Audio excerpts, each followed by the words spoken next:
Dropsy. Enjoy. Hello, everybody. I did a Post-Mortem, a little one, at a convention that had like 10 people at it already, but no one saw that. But I didn't want to redo that, so I was difficult and made my own presenter program. And it's really buggy, and also my HDMI port's broken, so this will probably go weird eventually, but it's working for now. So I guess let's get started. This is a Dropsy Post-Mortem. Do you guys, how many people have played Dropsy? Okay, cool. I'm wondering if I should alt-tab. How many people know about Dropsy? Okay, God. So I don't want to break things. I'm going to play the trailer then, because there's quite a few people depressingly, who've never even heard of my game. So let's see here. If I can remember which folder I put it in. I probably named it like a bunch of different letters that aren't like Dropsy trailer. Oh, here it is. Everyone probably saw that before me. Get big. Dropsy is that clown that the folks around town would warn you about. They tell you of the monster he became, how he killed his own mother by sparking that circus candy flame.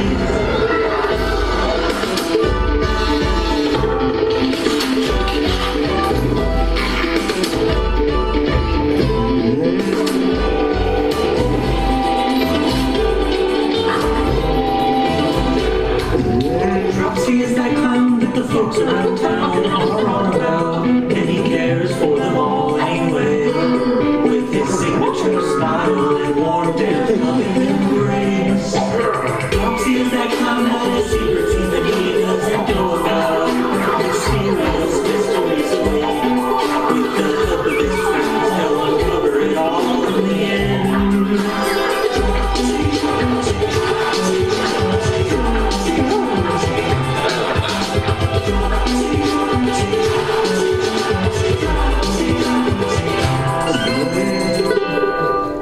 So that's our trailer, which was made by Kurt Gartner, who's a really good trailer guy. I figured that'll give some context to things, because there's a lot of weird stuff about this game if you've never seen it. So I'll start with a brief talking about myself. I'm from Central Florida. Part of my life I grew up in a trailer park. It was depressing. My parents were cool though. I didn't get like beat or whatever normally happens there. And I started making games in 1999 when we first got a computer and the internet, with programs like Click and Play and the Games Factory and Multimedia Fusion. I was an academic failure too. That's why that's there. Oh wait, no, go back, Dropsy, no! See, I told you. Okay, I can speed him up a little bit. Okay. This is what. Yeah, there we go. The Games Factory, Click and Play, good stuff. Anyway, so I dropped out of high school. Long story. I was just a bad student. I was well behaved. I just didn't do any work. So I started doing a bunch of jobs that no one should ever have to do, So really, when I graduated, or was supposed to graduate high school in 2005, the only way to make games, as far as I understood, was to go get some kind of computer science degree or go to an art school, which really looked out of the realm of possibility for me. So I just started doing those jobs, and I still did it as a little hobby, and I tried to start a prog rock band too. But that's all I did for like 8 years of my life. And until I saw a lot of these guys I grew up with in that Click and Play community start to sell their games, low resolution games. One of my games in 2004 I was, 17 or so, was this Dark Aftermath game, and it was just like a zombie shooting platformer. But Dropsy Sprite was going to be a clown boss in this game for a circus level, and I'm glad I never finished it because I fixed him up and then reused him in this forum game on Something Awful in 2008. So this is kind of how he looked back then, and my art was significantly worse, and I made it all in MS Paint, so it took me forever. And there was text in this. But basically, I would post panels on this forum, and then people would, not going to put that, guys. And people would say, take the first left, It was basically a little adventure game on a forum. And then people told him to put clown makeup on his dog. And that's kind of where that came from, It doesn't even look like a dog. That's how bad I was at art. It's really bad. Anyway, so that's where he started. And you can, if you go to that URL, my website /Dropsy2, you can read that original thread of it. And yeah, he was well received there. So then people started asking me, why don't you make a game? And I was like, I like adventure games, and I already know how to kind of make games. So I did a small Kickstarter in 2011 to buy the newest version of Multimedia Fusion. And if you know anything about Click Team products, they're not really good to make adventure games with. So that was a very bad decision for me, but it succeeded, and I did buy Multimedia Fusion and failed. And then so I moved to AGS. I had friends in the community, and I lurked the forums of AGS, so I figured I could do that. But back then, I was very new to it, and I found it very daunting to implement a lot of the things that I wanted to implement that were a little weird about Dropsy. So I didn't do that, and I came to the conclusion that I needed help from someone more qualified than I, because I'm an artist and a sound guy, and not a programmer. So if there was another text line, I forgot. So this is for I skipped something. I don't know what I did, but anyway, let's see here. So yeah, this is so because I knew I needed to hire another programmer, I started another Kickstarter, and I quit my job to do it. But I didn't. It was a crappy job. I had a million of them, so it was not really a big deal to quit my job. And I had a little money saved up, so that failed. I made a little timeline. It's pretty fancy here. And see, this, you can't do this in PowerPoint. I should sell this. Anyway, and then I made another Kickstarter after. This was a very depressing period right here, where after the failed Kickstarter, because I convinced my dad. He was like, all right, well, he was letting me live with him for free this period here, and he was like, all right, well. When you're a parent and you're looking at a low-resolution game like with this guy as the protagonist, and your son is like, I swear, Dad, people like this, and like and he sees people playing like 3D realistic graphics stuff at this point, of course, and he doesn't see the market. I have friends on the internet. I know there's a little bit now of a market for it. So, I did another Kickstarter, and that succeeded. There's another dark time. We'll get to that later. So, at this point, at the end of 2013, beginning of 2014, everything was like amazing. Devolver messaged me, very short message. Do you guys know who Devolver Digital is? Okay, so they messaged me, and they're like, we like your game. I didn't have anything really to show them. And they signed it anyway. I think ultimately it was a good thing, but I'm glad they took a risk. It was quite a risk, I would say. Now I'm going to go through sort of the development of the game and what I think went right with it, and what could have been better, not what went wrong. Nothing was wrong about the game.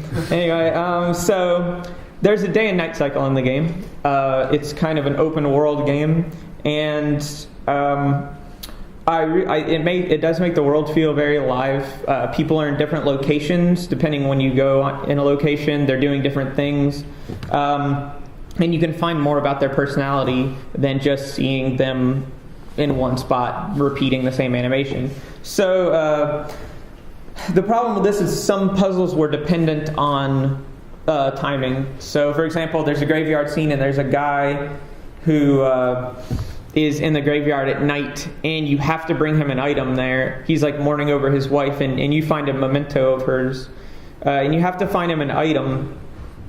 And by the way, his wife died in a circus fire at the beginning. Whatever, that doesn't relate. Anyway, but you have to give him this item at night only. He's in his shop in the daytime, and he'll like say, "Get out of here" in the daytime. But at night, he's in the graveyard. And if you don't go to this graveyard at nighttime, you will never solve this puzzle. And in a world with 90-something scenes in it, many of them like 4 screens long, it's very easy to miss that. But thankfully, most players caught some of the other clues in the world and got to them, but I can see in some reviews how that was not a good thing for the ultimately for the game. So we had scope issues. Dave's talk at the beginning of this, he mentioned how he hated fluff and filler, and I love it. There's a lot of it, and I would have put more in if I didn't run out of time before we had to send our review copy to magazines and stuff. So I had 120 scenes planned.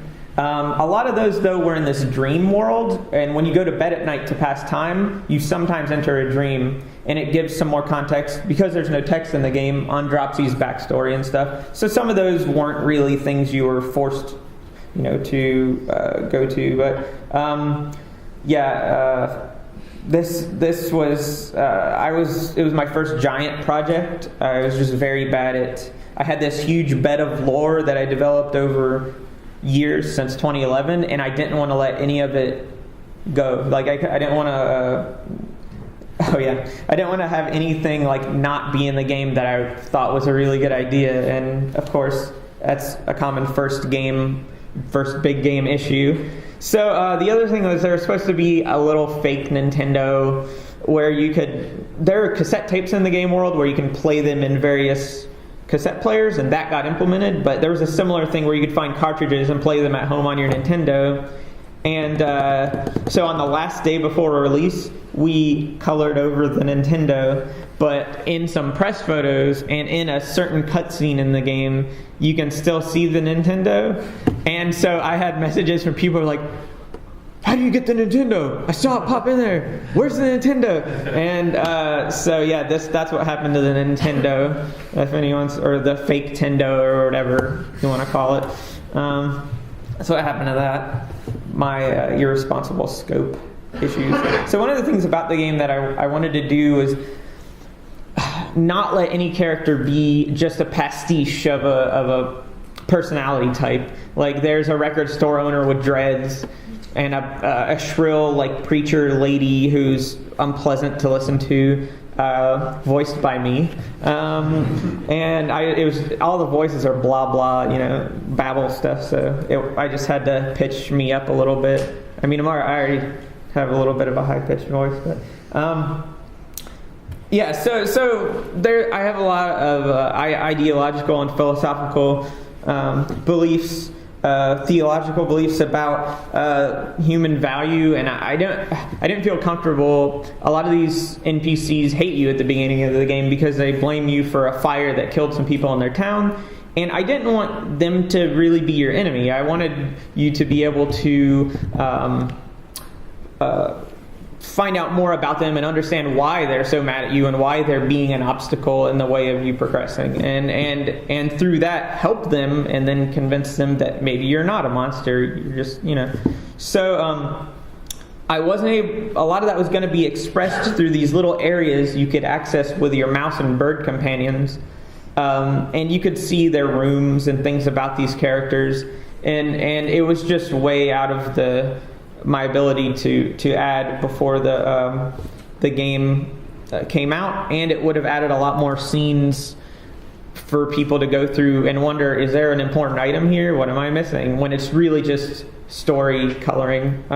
So those were cut, and as a result, a lot of the NPCs feel a little thin to me.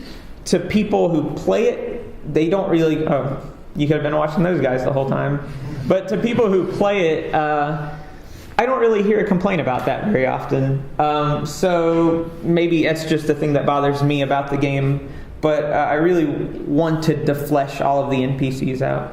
And one of the I guess goals of the game is to hug everyone. Every NPC is huggable, which means they all have something that they're lacking or something they're sad about at the beginning of the game, and through context you can find out what it is and you can help them. And then they'll usually let you hug them. And so let's see what the next one is. Oh god, yeah, here we go. I'll come back to the hug thing later. So this is probably the most stress-inducing part of making the game.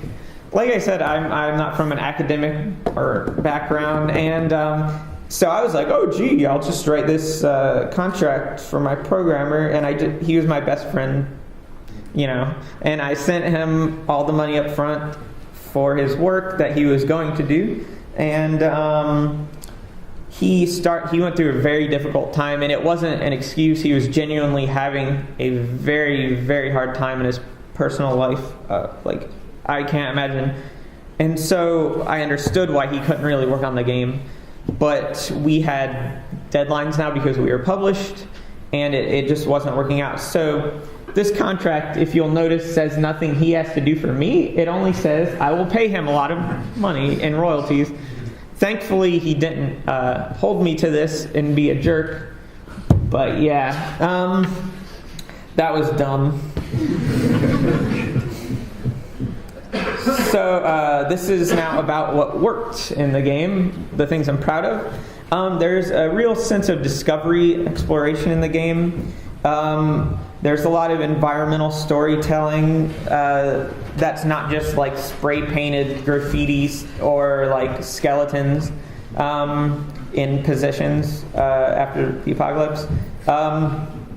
And so players understood the story through just things around the characters. You'd find newspaper articles about the fire that had happened. In dreams, Dropsy dreams about the fire. And the town themselves are mourning their lost loved ones from the fire that happens at the beginning of the game. So the game doesn't really tell you anything. You just, as you're going through these scenes, put it together that this happened. People blame you for it. There's this... as a lot of indie games tend to do, because Dropsy he has communication difficulties. I didn't want there to be any text in the game at all. The only text that's in the game is Dropsy in the title screen. So I made this weird sort of English substitution language where it's just glyphs, and you can figure out what letters they are by going on the internet and Googling it now. Everyone already did all the work for you. But so that worked well, I think, because it didn't allow you to just fall back on reading. You really had to look to comprehend, look at detail in the world.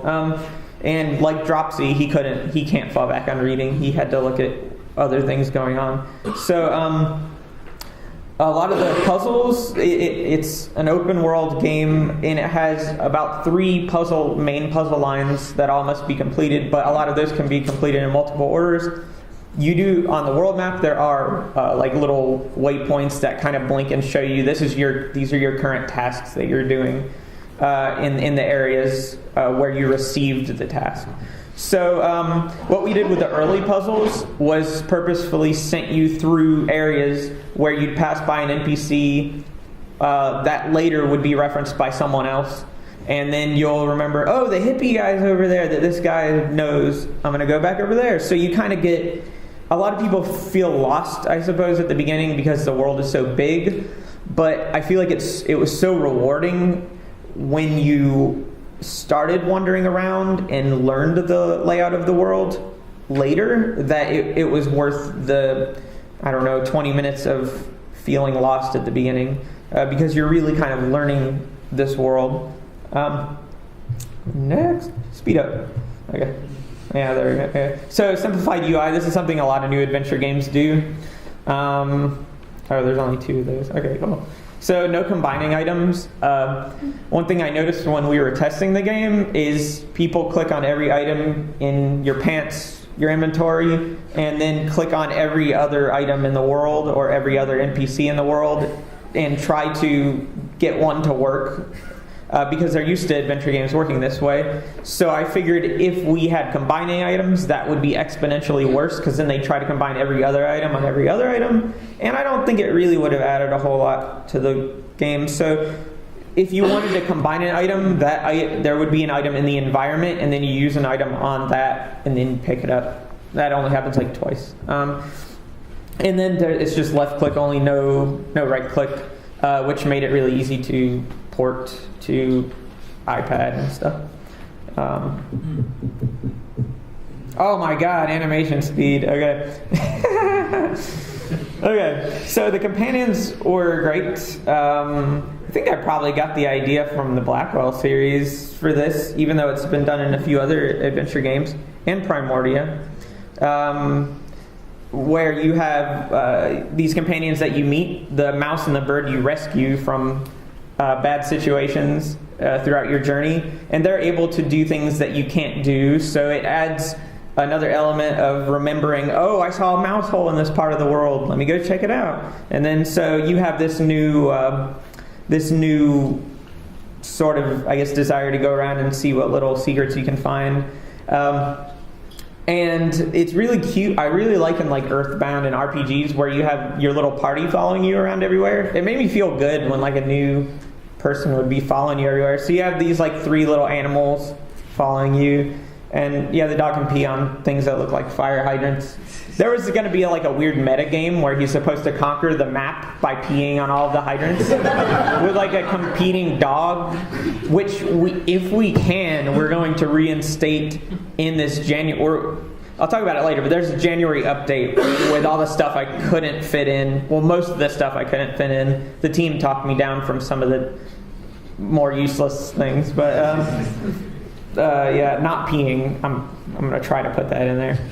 But so one of the things I was really happy about was the hug wall, which is a way of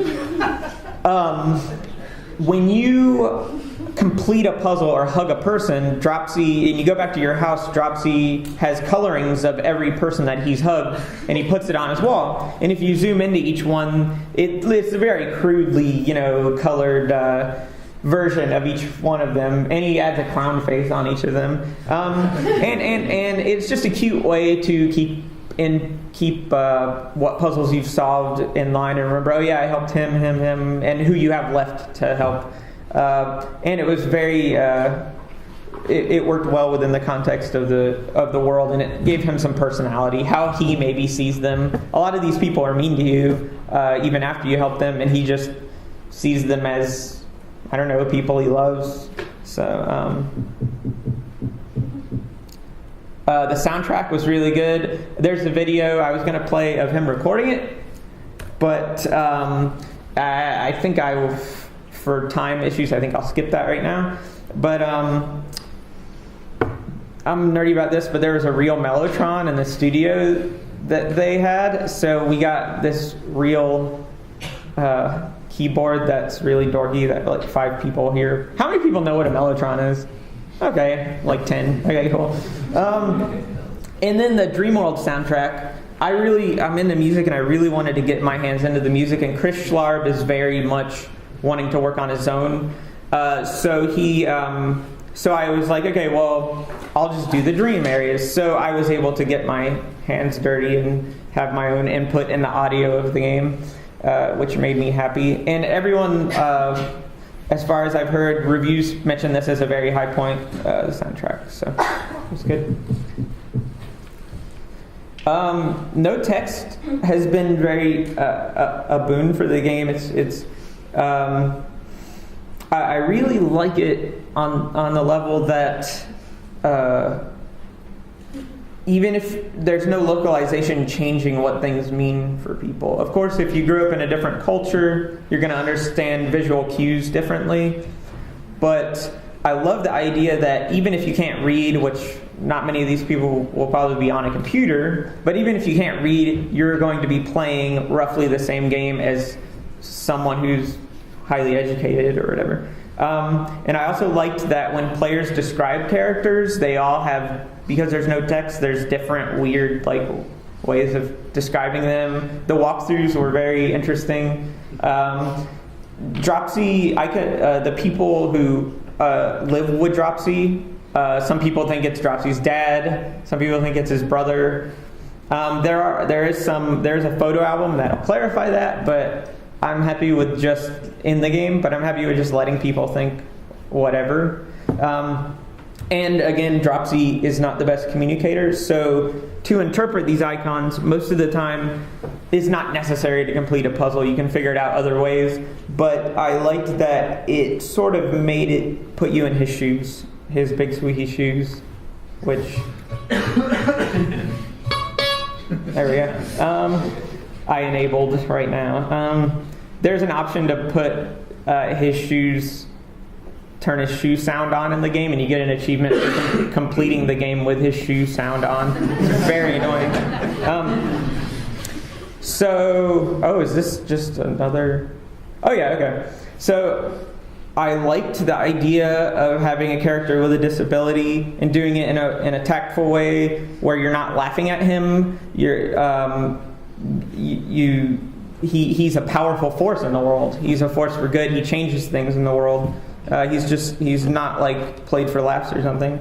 And I also liked that these people in the world, like the preacher lady, for example, she's teaching theology to people that I personally find offensive. I don't agree with it, but I like showing that she is a person who has unique, interesting things about her, and if you can get to know her, find out what they are, like Dropsy tries to do, then she doesn't have to be an enemy, and maybe she doesn't see Dropsy as like an enemy anymore. And I like that as just kind of the overarching like theme of the game is like learning. Like some of my best friends are people who are like super big into football and like beer can, like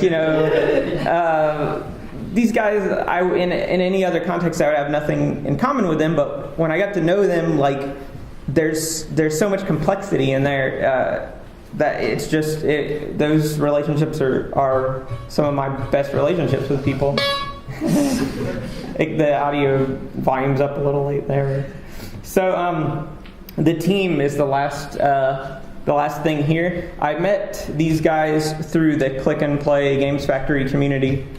And it was cool to work with guys who I had met. These guys came in after the programmer I had previously mentioned kind of pooped out altogether, and they really saved the project. A lot of the NPCs were designed by Jesse, and a lot of our Skype meetings were very fun and made for some of the best moments of the game. Like the robots that go into you can switch them from attack mode to like standing down, but before they just powered down.